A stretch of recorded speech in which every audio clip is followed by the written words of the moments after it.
सुप्रभातम पिलामाने आज आमे सप्तम श्रेणी गणित बहिर पूर्ण संख्या विषय अधिक किछि जानिबा।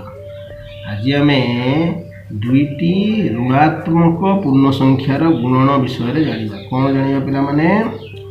दुईटी ऋणात्मक पूर्ण संख्यार गुणन विषय जानिबा हला।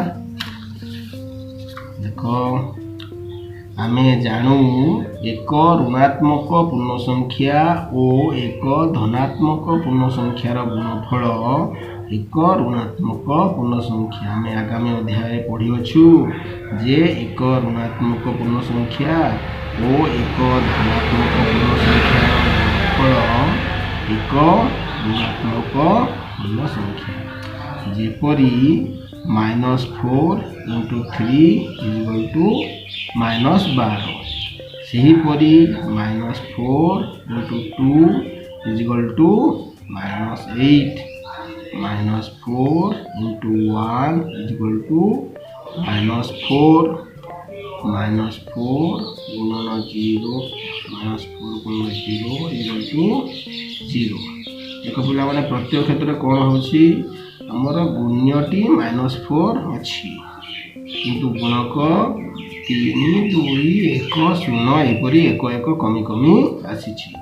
जेते बेले गुण्यटी 1 1 कमी कमी आसीछि सेते बेले कोन होछि पिला माने देखो प्रत्येक क्षेत्र रे गुणफलटी 4 4 बढ़ी बढ़ी आसीछि 4 4 बढ़ी बढ़ी आसीछि।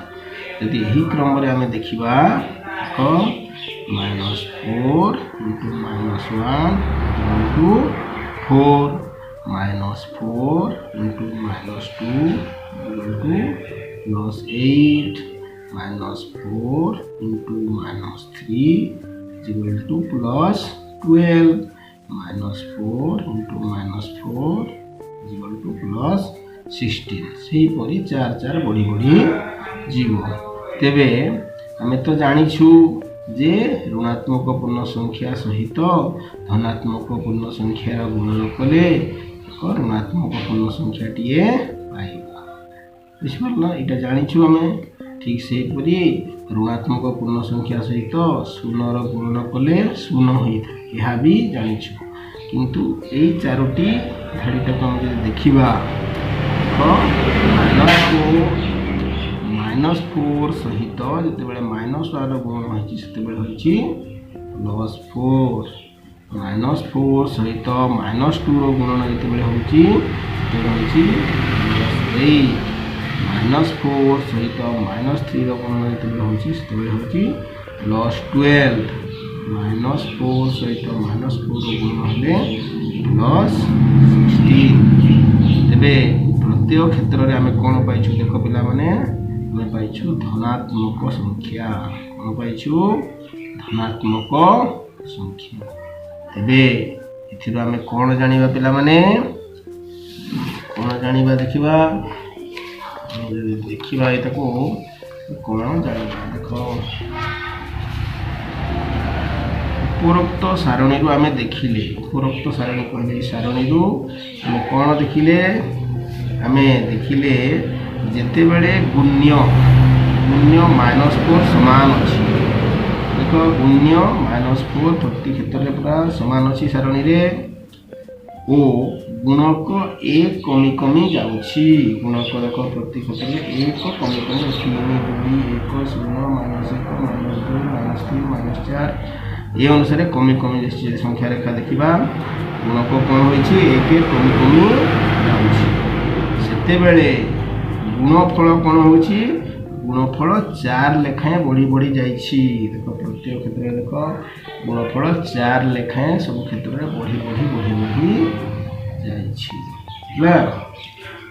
जदि शेष 4टी धाड़ी को हमें देखिबा शेष 4टी धाड़ी को हमें निरीक्षण करिया भलो भाव रे देखिबा प्रत्येक क्षेत्र में दुईटी ऋणात्मक संख्यार गणना कराइछि। दुईटी ऋणात्मक संख्या प्रत्येक क्षेत्र में देखो दुईटी ऋणात्मक संख्यार गुणन करा जाइछि हला।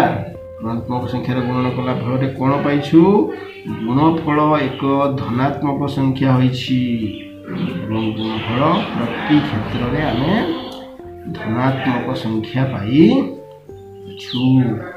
ଏବେ ଆମେ କ'ଣ ଜାଣିଲେ ପିଲାମାନେ? ଏଥିରୁ ଆମେ ଜାଣିଲେ ଦୁଇଟି ଋଣାତ୍ମକ ସଂଖ୍ୟାର ଗୁଣଫଳ, ଦୁଇଟି ଋଣାତ୍ମକ ସଂଖ୍ୟାର ଗୁଣଫଳ ଏକ ଧନାତ୍ମକ ସଂଖ୍ୟା। ଦୁଇଟି ଋଣାତ୍ମକ ସଂଖ୍ୟାର ଗୁଣଫଳ ଏକ ଧନାତ୍ମକ ସଂଖ୍ୟା ବା ଉକ୍ତ ସଂଖ୍ୟା ଦୁଇଟିର ଯୋଗାତ୍ମକ ବିଲୋମୀର ଗୁଣଫଳ।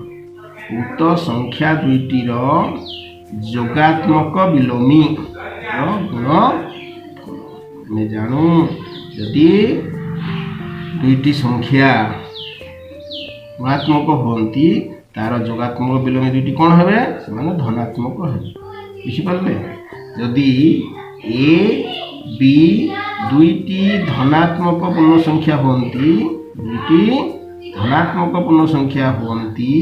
ତେବେ -a ଗୁଣନ -b a ଗୁଣନ b +a ଗୁଣନ b। ଅର୍ଥାତ୍ ଦୁଇଟି ଋଣାତ୍ମକ ସଂଖ୍ୟାର ଗୁଣଫଳ ସବୁବେଳେ ଏକ ଧନାତ୍ମକ ସଂଖ୍ୟା। ଏବେ ତୁମମାନଙ୍କୁ କିଛି ଘର କାମ ଦିଆଯାଉଛି ପିଲାମାନେ, ଯେକୌଣସି ଦୁଇଟି ଋଣାତ୍ମକ ସଂଖ୍ୟାର ଗୁଣଫଳ ନିର୍ଣ୍ଣୟ କର, ହେଲା।